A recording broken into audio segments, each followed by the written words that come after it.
Assalamualaikum teman-teman semua. Kalian tahu gak kalau jajanan kue balok yang kayak gini dan sate marangi yang khas Purwakarta itu asalnya adalah makanan dari budaya luar. Jadi pada kesempatan kali ini aku bakal nyeritain apa sih itu akulturasi, asimilasi, dan apa aja contohnya.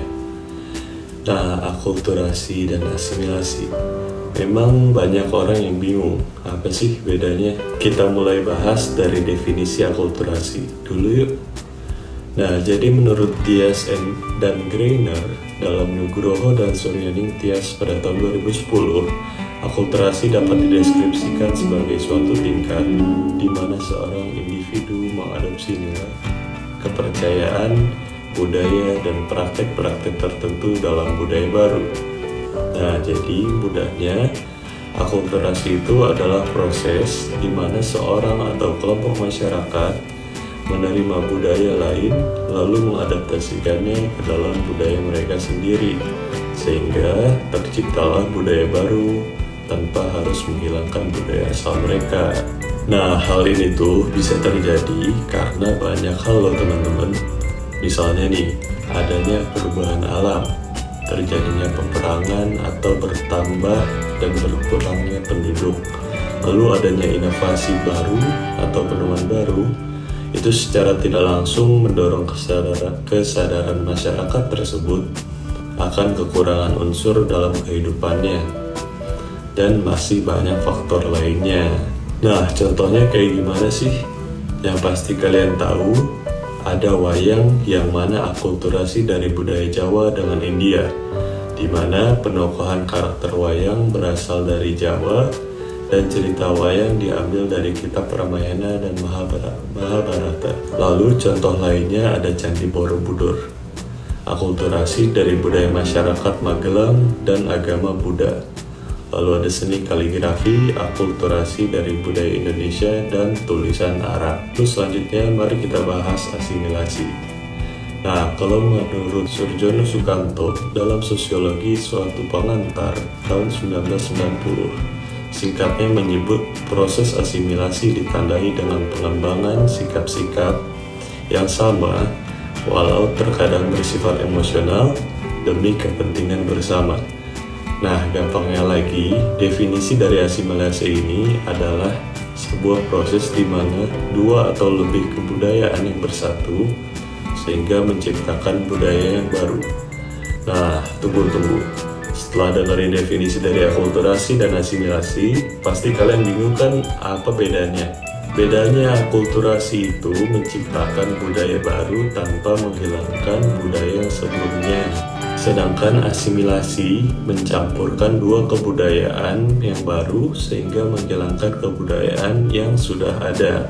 Terbentuknya asimilasi ini ada syaratnya loh.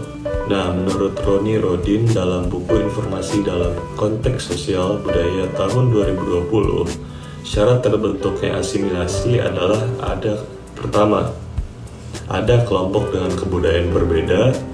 Lalu yang kedua, adanya interaksi antara kelompok tersebut dalam jangka waktu yang lama. Lalu yang ketiga, kebudayaan dari masing-masing mereka berubah dan saling menyesuaikan diri. Nah, lalu faktor seperti perbedaan kebudayaan demi saling melengkapi, adanya perkawinan antara budaya, nah itu menjadi alasan asimilasi bisa terjadi. Sedangkan perasaan egois atau lebih unggul dari individu lain, terisolasinya suatu kelompok masyarakat, itu merupakan hambatan akan proses asimilasi terjadi. Lalu contoh nyatanya apa sih asimilasi itu?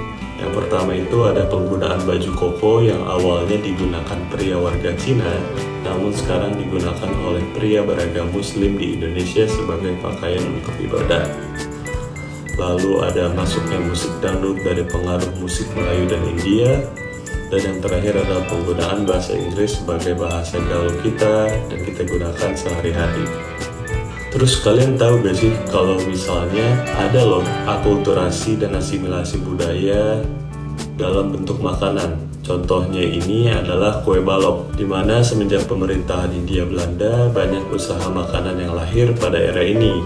Nah, kue balok ini dulu menjadi menu sarapan penduduk kota sebagai pengaruh dari akulturasi negara Belanda. Fun fact sedikit nih, teman-teman tahu gak kalau dulu sempat ada kontroversi dengan nama kue balok yang ingin diganti namanya menjadi kue robur. Ini tuh disebabkan saat itu kota mendapatkan bantuan bis kecil dengan merek robur dari Jerman Timur pada tahun 1966. Yang mana kalau kita lihat bentuk bis robur itu mirip banget sama kue balok.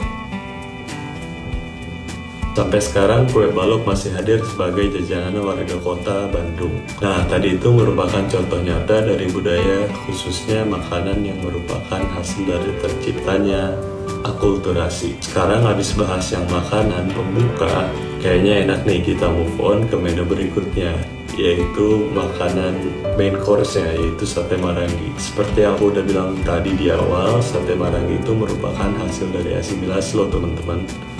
Dikutip dari National Geographic Grid.id, menurut Chef Haryo Pramo, sate marangi itu berasal dari pendatang Tiongkok yang menetap di Indonesia, Jawa Barat, khususnya di tengah masyarakat Sunda.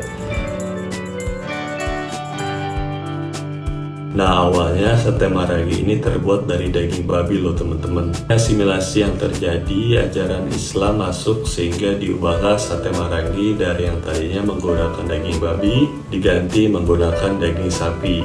Hingga sekarang sate marangi masih menjadi ikon khas Purwakarta. Nah, setelah membahas akulturasi dan asimilasi, saya harap kita bisa semakin paham bahwa di Indonesia ini banyak sekali keberagaman yang terjadi di sekitar kita.